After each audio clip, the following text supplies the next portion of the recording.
This is a photo that I took recently on a trip to the Ark Encounter, which is a full-scale replica of Noah's Ark that has been built by an evangelical ministry in northern Kentucky near where I live. I recently took two of my grandchildren to see this ark and to go through it, look at all the exhibits.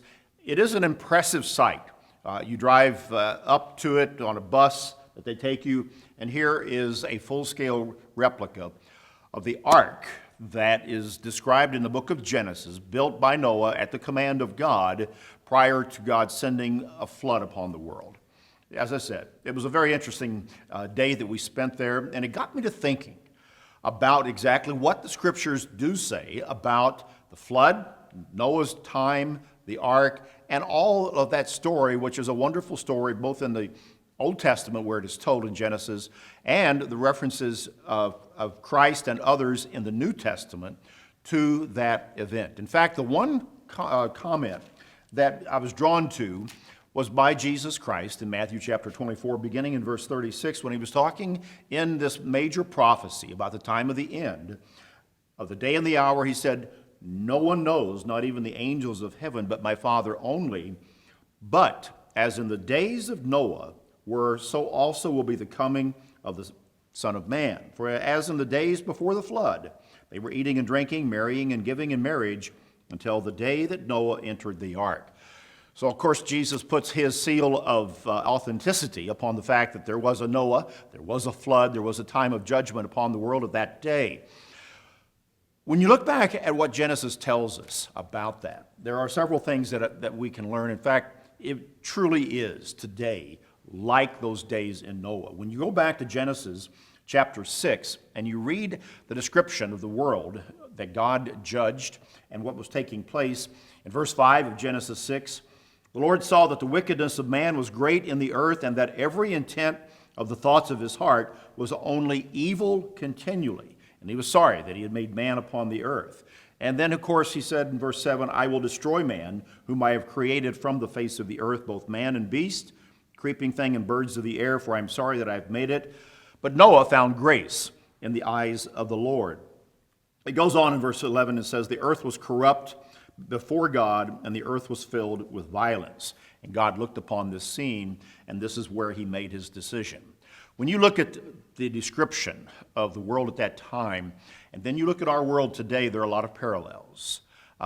God saw that there was sin. There was a great deal of corruption, the thoughts continually upon man for that. And God then brought about a time of judgment.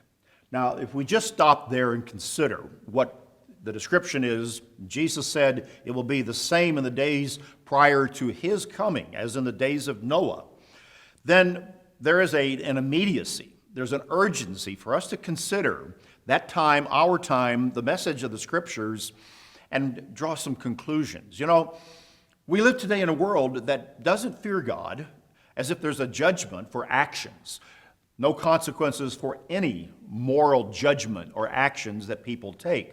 And we live in a world that is continually filled with a great deal of violence in many different forms. I don't have to tell you that. I have talked on Beyond Today dailies in the past about the rush to abortion legislation that is going on in America right now.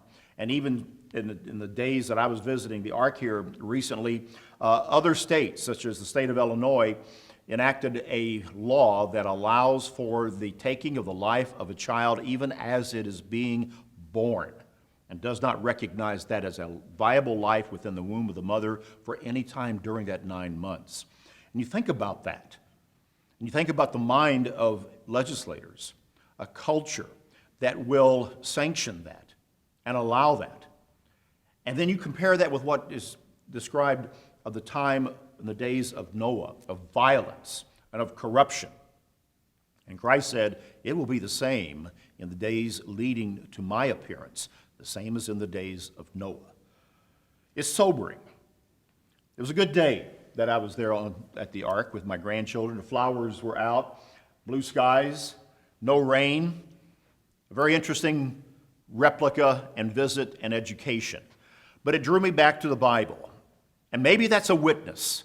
Maybe that served a very valuable purpose. And so I bring it to you for you to consider As in the days of Noah, so shall it be in the days before the coming of the Son of Man.